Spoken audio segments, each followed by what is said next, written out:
तो हेलो दोस्तों, आज हम देखने वाले हैं क्लास 9 के इंग्लिश के नए बुक कावेरी के चैप्टर 2 को, जो है द पॉट मेकर। इस कहानी को लिखा है तैमसुला आओ ने। और इसके अंदर एक लड़की जिसका नाम है सेंथिला, उसका जिक्र है। उस लड़की को बचपन से ही पसंद था कि वो बड़े होकर के एक पॉट मेकर बने, यानी जो मटके घड़े ये सब बनाते हैं। बट उसकी माँ चाहती थी कि वो एक वीवर बने, यानी एक कपड़े बुनने वाली। तो क्या उस लड़की का सपना बाद में जाकर पूरा होता है या नहीं, वो इस कहानी में हम लोग देखने वाले हैं। तो आइए इस कहानी को शुरू करते हैं। इसे बताया हुआ है कि जब से सेंथिला थोड़ी बड़ी हो गई थी और अब वो अपनी माँ की मदद करने लग गई थी उनकी फील्ड्स में, यानी ऐसे फार्म्स बोल सकते हो, और फॉरेस्ट में। तब से वो ज़रा सपना देखती थी कि उसको बड़े होकर के एक पॉट मेकर बनना है, जैसे कि उसकी माँ और उसकी ग्रैंड मदर थी, यानी दोनों ही पॉट मेकर थे। लेकिन जो सेंथिला की माँ है, जिनका नाम है अर्नेल्ला, वो हमेशा यह चाहती थी कि उनकी बेटी एक वीवर यानी कपड़े बुनने वाली बने। आगे इसे बताया हुआ है कि जब कभी भी अपने घर पे अकेली रह जाती और इसके माता पिता खेतों में काम करने चले जाते, तब सेंथिला उस दिन अप्रोच करती थी एक्सपर्ट पॉटर्स को, जो पॉट बनाते हैं, ताकि वो उनके स्किल को सीख सके। अब जितना भी हो, सेंथिला अभी एक छोटी बच्ची थी। तो जब भी ये किसी को बोलती कि उसको पॉट बनाना सीखना है, तो सबको लगता कि ये एक चाइल्डिश पैशन है, यानी बचपना है। और धीरे धीरे जैसे ये बड़ी होगी तो ये आउटग्रो कर जाएगा, यानी ये जो इसका इंटरेस्ट है पॉट बनाने वाला, ये खत्म हो जाएगा। इसलिए सभी जब इसकी बात सुनते कि ये बोलती कि मुझे पॉट बनाना सीखना है, तो बहुत दिलचस्पी से इसको देखते थे। सेंथिला का ये जो अपना फैसिनेशन था पॉट बनाने को लेकर के, यानी इंटरेस्ट जो था, इसके बारे में उसने घर में किसी को नहीं बताया था। क्योंकि एक रात उसने अपने माता पिता की बात सुन ली थी। उसकी माँ ये कंप्लेन करती है कि सेंथिला वीविंग को लेकर के बहुत ही इंडिफरेंस है। इंडिफरेंस मतलब कि उसको वीविंग में इंटरेस्ट ही नहीं है। और उसकी माँ कहती है कि मैं उसको पॉट बनाना नहीं सिखाऊंगी, क्योंकि ना ही इसमें कुछ मज़ा है पॉट बनाने में, और इसमें बहुत कम पिटेंस पिटेंस मतलब घड़े बनाने में बहुत कम पैसे मिलते हैं। बहुत ज़्यादा इसमें परेशानी भी होती है। जैसे वो बताती हैं कि एक तो पहले रिवर बैंक जाना पड़ता है। रिवर बैंक जा कर के देखना पड़ता है कि ग्रे और रेड क्ले कहाँ पर है, जिससे कि पॉट बनाया जा सके। घर से रिवर बैंक की दूरी है 16 किलोमीटर, यानी हमेशा 16 किलोमीटर जाना आना।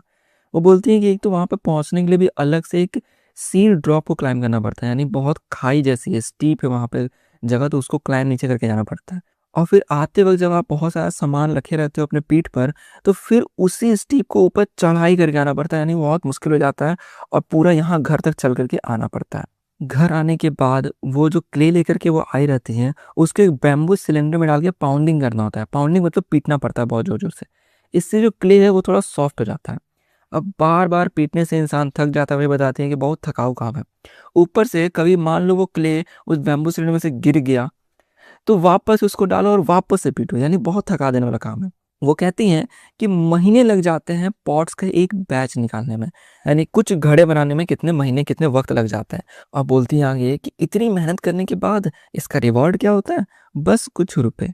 इसलिए वो कहती है कि मैं चाहती हूँ कि सेंथिला सीखे वीविंग करना, यानी कपड़े बुनना, ताकि वीविंग में पैसे भी ज़्यादा हैं घड़े बनाने से, और ऊपर से वो हमारे घर में जो फैमिली हमारी, उसके लिए वो कपड़े हमें बुन करके दे पाएगी, यानी प्रोवाइड करा पाएगी। और इसका एक और बड़ा फ़ायदा है वीविंग का, कि वो इतना परेशान करने वाला नहीं है जैसा कि पॉट मेकिंग में होता है। और आप इस काम को घर में कर सकते हो पूरे सीज़न, यानी कहीं आना-जाना, कोई अलग से मेहनत नहीं। ऊपर से अगर कोई आदमी एक शॉल को बुनता है, तो उसमें एक तो वक़्त कम लगता है, ऊपर से जो रिटर्न है बहुत हैंडसम है। हैंडसम यहाँ पे बोला गया है पैसे को लेकर के, क्योंकि बहुत अच्छा रिटर्न है, तो बहुत अच्छे पैसे मिलते हैं। तो यहाँ पे सेंथिला की माँ ने जो भी वीविंग के बारे में बताया है, इस चीज़ को आप याद रखिएगा, क्योंकि एग्ज़ाम में आ सकता है। अब कहानी के आगे बढ़ते हैं। कहानी बताया हुआ है कि सेंथिला, यानी वो छोटी बच्ची, अभी भी जाती थी पॉटर्स को देखने कि वो कैसे काम करते हैं। वो जा कर के देखती कि पॉटर्स क्या करते हैं, पहले तो पानी मिलाते हैं क्ले में, फिर उसको पाउंड करते हैं, यानी बार-बार उसको पीटते हैं, ताकि वो थोड़ा नाजुक हो जाए। फिर लेफ्ट हैंड में उस सॉफ्ट क्ले को लेकर के बहुत ही डेफ्टली, यानी कि स्किलफुली वो रोटेट करती इस व्हील पर। इस व्हील पर रोटेट करते हुए राइट हैंड में रखती वो एक स्पैटुला। स्पैटुला एक ऐसा टूल है जिससे कि वो उस क्ले से जैसे स्पॉट का शेप देते। स्पैटुला से वो धीरे-धीरे राइट हैंड से टैप करते, यानी मारते उस क्ले पर, और ये जो आवाज़ आता था, ये सेंथिला के लिए म्यूज़िक जैसा था कानों में।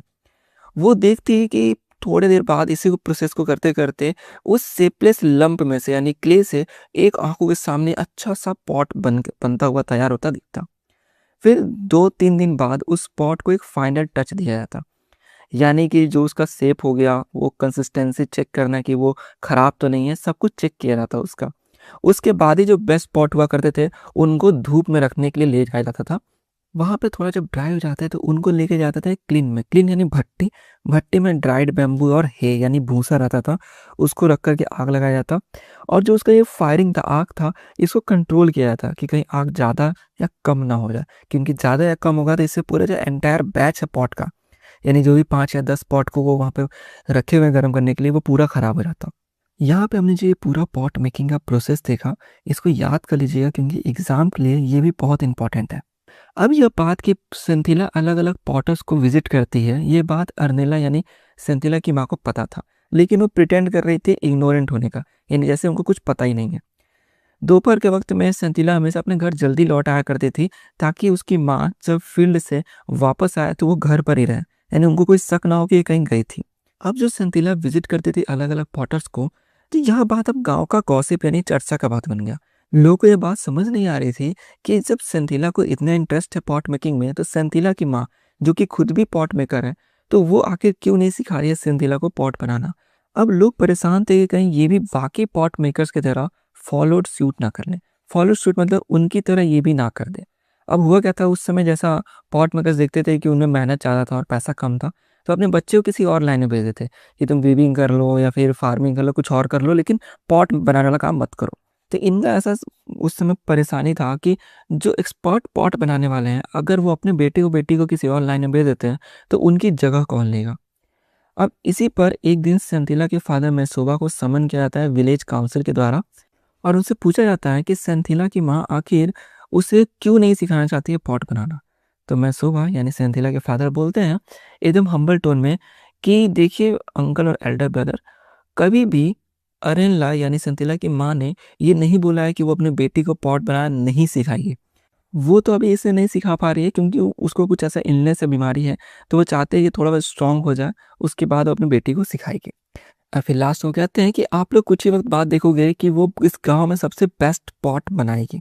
अब मैसोबा के इस एक्सप्रेशन को सुनने के बाद एल्डर डिसाइड करते हैं कि वो मैसोबा को जाने देंगे, लेकिन वो सावधानी ऐसे बोलते हैं कि देखो, याद रखो, जा करके अरेनला को ये बताओ कि ये उसका ड्यूटी है कि अपनी बेटी को अपना स्किल सिखाए, क्योंकि जनरेशन टू जनरेशन यह दिया जाना चाहिए, हैंड ओवर या हैंड डाउन किया जाना चाहिए। इसके बाद गांव वाले ये बोलते हैं कि ऐसे स्किल जैसे कि पॉट मेकिंग हो गया, ये सिर्फ इंसान की ज़रूरत को पूरा नहीं करते हैं, बल्कि ये सिंबलाइज करते हैं ट्रेडिशन और हिस्ट्री ऑफ पीपल को, और इस वजह से ये किसी एक इंडिविजुअल को बिलोंग नहीं करते हैं। इसका कहने का सिंपल सा अर्थ है कि गांव में देखा आता है कि जैसे कि कुछ स्किल वाले काम हो गए, जैसे कि कपड़े बुनना या घड़े बनाना। मैं 2 एग्जांपल लेता हूँ। तो गाँव में ये चलता आ रहा है कि अगर किसी का बेटा कपड़े बुन रहा है या फिर घड़े बना रहा है, तो उसका जो पूरा फैमिली है वही काम करता हुआ आ रहा होता है, यानी एक ट्रेडिशन दिखा रहा होता है कि इसकी जो फैमिली है वो यही काम करते आ रही है। और इसी से आप बोल सकते हो कि एक पीपल की हिस्ट्री को दिखाया जाता है। तो इसलिए गाँव वाले कहते हैं कि ये एक परंपरा और एक इतिहास है, और इस वजह से ये जो परंपरा है इसे पूरे गांव को जोड़ के बोलते हैं कि ये पूरा गांव में चलता हुआ है। इसलिए तुम ऐसा नहीं कि तुम अकेले डिसीजन लोगे कि तुम ये काम नहीं करोगे और दूसरा काम करोगे। वो बोलते हैं कि इतिहास को, इस परंपरा को फॉलो करने के लिए, और इस वजह से बोलते हैं कि ये तुम्हारा खुद का अकेला का डिसीजन नहीं है, ये पूरे गाँव को तुम्हें देख कर चलना होगा। तो ऐसा गाँव का मतलब सोच था। मुझे पता है कुछ में को खराब लगा होगा, बट ऐसा गाँव में एक्चुअल में होता आ रहा है और बहुत जगह होता भी है। तो वही बात यहाँ पर लिखा हुआ है। इसलिए वो बोल देते हैं एकदम वार्निंग देते हुए कि तुम ऑब्लाइज्ड हो, यानी तुमको करना ही है अपने स्किल को पास अपने बेटे को, और सिर्फ अपने बेटे को नहीं, अगर कोई और इंसान भी तुमसे सीखना चाह रहा है, इंटरेस्टेड है, तो तुमको उस स्किल को दूसरे इंसान को ही पास करना होगा, यानी तुम्हारा ये कर्तव्य है ऐसा करना। अब मैं सुबह ये पूरी बात सुन के अपने घर चला जाता है, अपनी वाइफ से पूरा बात डिस्कस करता है। यहाँ पे पार्ट 1 खत्म होता है। और याद रखना है, ये जो गांव वालों ने जो भी बात कहा है मैं सुबह को, ये भी इंपॉर्टेंट है, और जिस लाइन के बारे में मैंने आपको एक्सप्लेन किया ये भी इंपॉर्टेंट है, एग्जाम में आ सकता है। अब ये पूरा होने के अगले साल बाद सेंथिला की माँ उसको लेकर जाती है रिवर बैंक, जहाँ पर मिलता था ग्रे और रेड क्ले। वो बताती है सेंथिला को, देखो डाउ यानी एक इंस्ट्रूमेंट है जैसे डिक किया जाता है, उसे कैसे क्ले को डिक किया जाए, उसको उठा करके बास्केट में रखना है, भिगाना है बैम्बू सिलेंडर में डालने से पहले, यानी अच्छे से भिगा दो, फिर उसको बैम्बू सिलेंडर में डालो राइट प्रोपोर्शन में यानी अमाउंट में, उसके बाद उसको पाउंड करो यानी बीट करो। सेंथिला एक क्विक लर्नर थी, यानी वो बहुत जल्दी सीख जाती है कैसे क्ले को मेलेएबल डफ में चेंज करना है। मेलेएबल मतलब कि वही उसको क्ले को सॉफ्ट कैसे करना है बिना ब्रेक और क्रैकिंग लाए। उसके बाद जब वो ट्राई कर रही होती है अपने हाथ से उस लंप यानी उस क्ले के ढेले को पॉट में बदलने के लिए, तब वो सही से लंप को पकड़ भी नहीं पाती है, यानी वो हैंडल नहीं कर पा रही होती है उस क्ले के लंप को। जो उसकी माँ है वो एक कॉर्नर में बैठ जाती है और अपनी बेटी को देखती है कि बेटी इसकी ट्राई ट्राई किए जा रही है। सेंथिला उस समय अपने सिर को ऐसे नीचे झुका करके सीम और फ्रस्ट्रेशन से काम कर रही होती है, यानी शर्म आ रहा होता है, बहुत फ्रस्ट्रेट हो रही होती है। सेंथिला की माँ फिर बोलती है रुको मैं करके दिखाती हूँ। वो लेती हैं और उस लंप को उस ढेले को एक ब्यूटीफुल पॉट में ट्रांसफॉर्म कर दी यानी चेंज कर देती है। और ये जो सेशन था यानी डेली डेली लगभग सेंथिला की माँ 1 साल तक सेंथिला को सिखाने की कोशिश करती, बट सेंथिला कुछ भी नहीं सीख पा रही थी अपनी माँ से। अब ऊपर जस्ट लिखा था सेंथिला क्विक लर्नर है और यहाँ पर अब लिख रहा है कि वो 1 साल तक मैं कुछ सीख नहीं पाई, तो ऐसा कॉन्ट्रडिक्शन लगता है बात में। बट ऐसा मान के चलो कि बुक में जो दिया है वही। अब अगले साल यानी पूरा साल बीत जाता है लेकिन सेंथिला कुछ सीख नहीं पाती है। तो सेंथिला पूरी मैच्योर हो गई थी यानी बड़ी लड़की बन गई थी।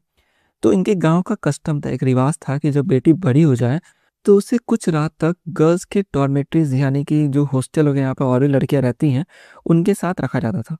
और उसको सुपरवाइज यानी डॉर्मेट्रीज को जो सुपरवाइज करती थी वो थी एक काइंड मिडल एज्ड, यानी ज़्यादा उनका उम्र भी नहीं था, विडो थी, वो एक अनाथ औरत थी जिनको लड़कियां ओनुला यानी आंटी बोल करके बुलाती थी। अब ये जो ओनुला है ये जान रही होती है, इसने सुना हुआ रहता है सेंथिला की फैमिली के डिस्कॉर्ड को। डिस्कॉर्ड मतलब कॉन्फ्लिक्ट को, यानी वो जान रही होती है कि सेंथिला की फैमिली में क्या चल रहा था। वो देखती है कि सेंथिला चाहती है, उसको पसंद इंटरेस्ट है पॉट बनाना, बट साल भर के बाद ही वो पॉट बनाना नहीं सीख पाई और भी कुछ बात है।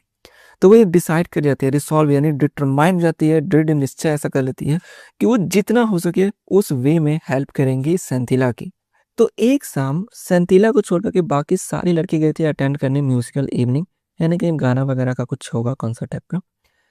तो अनुला देखते ही सेंथिला अकेले थी और वो कुछ क्ले को निकालती है बास्केट में से, क्वाइटली आराम से इम्प्लीमेंट्स यानी टूल्स को निकालती है। फिर वो अपना क्लमजी एफर्ट करती है बनाने का, लेकिन वो उसमें बहुत ज़्यादा टेंस रहती है। अब क्लमजी एफर्ट यानी कि जैसे तैसे वो बनाना चाह रही होती है कि उस क्ले से पॉट बन जाए, बट पॉट नहीं बन पाता। उसका एक रीज़न है, याद रखिए इस चीज़ को, क्यों नहीं बन पाता है, क्योंकि वो उसमें बहुत ही टेंस यानी परेशान थी। टेंस होने का वजह समझ सकते हो, क्योंकि एक तो उसको पॉट बनाने में बहुत इंटरेस्ट था लेकिन फिर भी साल भर तक उसकी माँ ने सिखाया तो वो सीख नहीं पाई, तो इस वजह से उसको कुछ परेशानी अंदर से थी। और इस टेंस की वजह से, परेशानी की वजह से जब भी वो बना रही थी क्ले से पॉट, तो ऐसा लगता है कि क्ले जो है वो अनविलिंग था, अनेबल था कि वो एक पॉट वाले शेप में आ पाए, यानी वो बन ही नहीं पा रहा था उससे सही से पॉट। फिर जब सेंथिला वियरली यानी थक जाती है तो जो उसके हाथ में लंप होता है वो धरती पर गिर जाता है। उनुला उसके पास जाकर के बोलती है कि चिंता मत करो लिटो, मैं तुम्हें सिखाऊंगी कि परफेक्ट पॉट कैसे बनाते हैं। तो यहाँ तक हमने ओनुला के बारे में देखा तो आपको समझ में आ चुका होगा कि ओनुला एक थॉटफुल और जेनरस पर्सन है। थॉटफुल क्यों? क्योंकि वो परेशानी जान रहे थे कि क्या परेशानी है इसको, और वो जेनरस थे यानी हेल्प करना चाह रहे थे जिस तरीके से हो सके। तो याद रखिएगा, इससे पता चल रहा है कि ओनुला एक थॉटफुल और जेनरस पर्सन है। कहानी को कंटिन्यू करते हैं। ओनुला पॉट बनाना शुरू करती है और सेंथिला देखती है अमेजमेंट के साथ कि ओनुला एक बहुत ही सुंदर पॉट बना देती है। उसके बाद अनुला बोलती है कि जाओ तुम भी ट्राई करो। अब सेंथिला वापस से क्ले का लंप लेती है, उसके अंदर बहुत कॉन्फिडेंट रहता है, जैसे मानो उसका कभी उतना कॉन्फिडेंस था ही नहीं। वो वापस से स्टार्ट करती है, ट्राई करती रहती है जैसा इंस्ट्रक्शन दिया गया था उसको अनुला के द्वारा। उसके बाद एक बहुत ही सुंदर पॉट बना देती है। जैसे ही पॉट सुंदर सा बन जाता है, वहां पर वो बैठ करके अपने उस बने हुए पॉट को एडमायर कर रही होती है। नहीं होता ना कि यार मेरे से इतना अच्छा पॉट बन गया। लेकिन इसी बीच अनुला कहती है कि पॉट का माउथ गलत है यानी ऊपरी हिस्सा। सेंथिला अब अनुला की तरफ फ्रस्ट्रेशन से देखती है।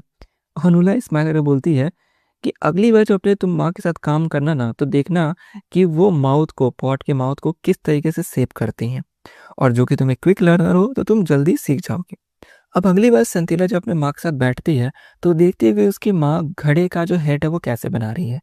उसकी माँ ने लेफ्ट हैंड में स्पैटुला यानी वो टूल पकड़ा हुआ था, और उस समय सेंथिला देखती है कैसे उसकी माँ ने एकदम रिलैक्स होकर के एक इलोंगेटेड डफ यानी कि क्ले लिया, उसको उस पॉट के ऊपरी हिस्से पर लगाया जिससे बनाना था उस पॉट का हेड। उसको बनाया, उसको जो रिम है यानी किनारा है उसको अच्छे से बना, और एक अच्छा सा पॉट जो है बन के तैयार हो गया था। अब उस समय था ब्राइट सनी डे, यानी धूप अच्छी निकली हुई थी। सेंथिला की माँ उसे कहती है कि तुम जितने पॉट हो सके उतने पॉट बनाओ, क्योंकि अब सनशाइन के डे कुछ कम बचे हैं, यानी मौसम अब चेंज होने वाला था और बाकी दिनों से थोड़ा पहले ही ये लोग चले जाते हैं छाँव में बैठ करके पॉट बनाने के लिए। सेंथिला की माँ हमेशा की तरह बहुत तेजी में पॉट बना लेती हैं, लेकिन इस बार सेंथिला से वो पूछती हैं, सेंथिला क्या तुम टेक ओवर कर सकती हो, यानी क्या तुम बाकी जो और पॉट्स है वो खुद से ही बना सकती हो, क्योंकि मेरे सिर में और बैक में पेन हो रहा है। तो सेंथिला से वो बोलती है कि तुम ही एक काम करो, आगे के पॉट से वो बना दो। अब यहाँ पे सेंथिला थोड़ा सरप्राइज़ हो जाती है, क्योंकि एक तो उसको सही से बनाने अभी आ नहीं रहा था, तो उसको लगता हो क्या पता उससे सही से बनेगा कि नहीं। अब देखो पहले क्या था कि लेफ्ट हैंड से वो क्ले को पकड़ नहीं पाते थे सही से, लेकिन इस पर जब वो काम करना स्टार्ट करती है, तो बिल्कुल परफेक्ट कोऑर्डिनेशन के साथ वो लेफ्ट हैंड से क्ले को पकड़ती है और देखते-देखते वो उसका जो घड़ा है वो तैयार भी हो जाता है। फिर वो एकदम से दूसरे घड़े बनाना स्टार्ट कर देती है, एकदम स्प्रिंटर की तरह, यानी एक खत्म हुआ दूसरे पे कहीं, दूसरा खत्म हुआ तीसरा, एक मोमेंटम बन गया हुआ था। वो पॉट पे पॉट एकदम स्पीड से बनाते जाती है। वो जो टेक्स्चरिटी था, यानी वो जो स्किल था, वो उसकी माँ की तरह उसको लगा कि उसकी माँ में जो उसने स्किल देखा था, सेम स्किल उसको अपने अंदर महसूस होता है। उसके बाद वो पॉट पे पॉट बनाती है और बाद में वो एकदम से ध्यान देती है कि उसकी माँ ने जो टैली यानी जितने पॉट्स बनाए थे, उसमें से सिर्फ एक कम पॉट इसने बनाया था। और फोटो में जैसा आप देख सकते हैं उसकी माँ ने 5 पॉट बनाए हैं, लेकिन इसने सिर्फ 4 पॉट बनाए हैं। तो याद रखिएगा, एक कम पॉट इसने बनाया था।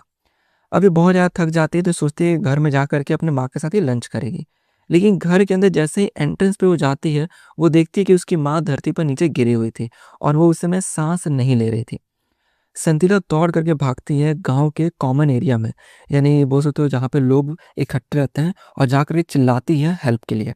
विलेजर्स घर में आते हैं और कुछ लोग जाते हैं सेंथिला के फादर मैसूबा को बुलाने के लिए। वहाँ पे देखते हैं कि जो इसकी माँ थी वो मर चुकी रहती है, और इसकी माँ को हम जैसे जानते हैं कि वो पहले से बहुत इल थी, जैसा मैसूबा ने पहले बताया था, शायद इसी वजह से वो मर गई रहती हैं। तो जब अगले दिन उसके बॉडी को उसकी माँ के ले जाया जाता है, तो सेंथिला पीछे दौड़ते हुए चिल्लाते हुए आती है और कहती है एक लाइन। ये लाइन बहुत इंपॉर्टेंट है।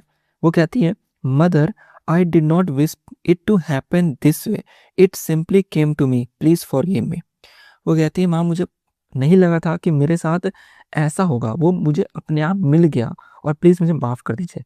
यहाँ पे वो बात कर रही है उसकी माँ के स्किल की, क्योंकि जस्ट हमने देखा कि घड़ा बनाते हुए सेंथिला जब कुछ घड़ा बना लेती है तो उसको ऐसा फ़ील आता है जैसे मानो उसकी माँ जिस स्किल से वो घड़ा बनाती थी वो स्किल इसके अंदर आ गया हो। तो उसको क्या लगता है ना कि वो जो स्किल उसकी माँ के इसके अंदर आया, वो जब उसकी माँ मर गई है तब उसके अंदर आया है। क्योंकि इतने साल से वो ट्राई कर रही थी बट उसको सही से घड़ा बनाना नहीं आ रहा था। इसलिए वो बोलती है कि माँ मुझे माफ़ कर दीजिए, मुझे लगा नहीं था कि मैं घड़ा बनाने का जो स्किल है, जो मुझे मिलेगा वो इस प्रकार से मिलेगा, यानी आपके मरने के बाद वो मुझे देगा मिलेगा। तो वो बोल रही थी कि मुझे पता नहीं था ऐसे मिलने वाला है, मैं नहीं चाहती थी कि ऐसा हो।